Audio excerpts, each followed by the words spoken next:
ते त्यांचं असं म्हणणं होतं, मला ज्या अतिशय मला नावं नाही कोणाचीच घ्यायची आणि घेताही येणार नाहीत, तर मला अशी माहिती मिळाली आहे की त्यांनी जाऊन पोलीस स्टेशनमध्ये देखील अशीच धमाल केली आणि त्यांच्या वकिलांनी फोन करून सांगितलं की ही जागा आता आमची आहे, ती त्यांना खाली करायला सांगा आणि ती खाली करण्यासाठी तुमच्या पोलिसांची फौज पाठवा.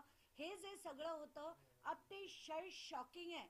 म्हणजे याच्यात अमेडियानी नुसतं एक डॉक्युमेंटच नाही, पोलिसांवर दबाव, जी मिनिस्ट्री ऑफ एन्व्हायरमेंट सेंट्रल गव्हर्नमेंटच्या मिनिस्ट्रीच्या याच्याखाली असलेली जमीन ती सुद्धा बळकवण्याचा प्रयत्न केला.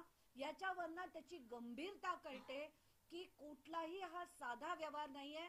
याच्यात बळ वापरलं गेलं होतं, याच्यात पॉलिटिकल इन्फ्लुएन्स होता आणि या सगळ्या गोष्टीमुळे आता तरी अजित पवार यांनी पुण्याच्या पालकमंत्री पदाचा आणि उपमुख्यमंत्री पदाचा तात्काळ राजीनामा हा दिला पाहिजे. पार्थ पवार पोलिसांवर दबाव टाकतायत का? तुम्ही म्हणता की टॉवर लोकेशन शोधलं पाहिजे. पार्थ पवार पोलीस स्टेशनच्या आसपास होते का की जेव्हा त्यांचे वकील पोलीस स्टेशनला गेलेले होते? आताच्या घटनेला मला काहीच म्हणायचं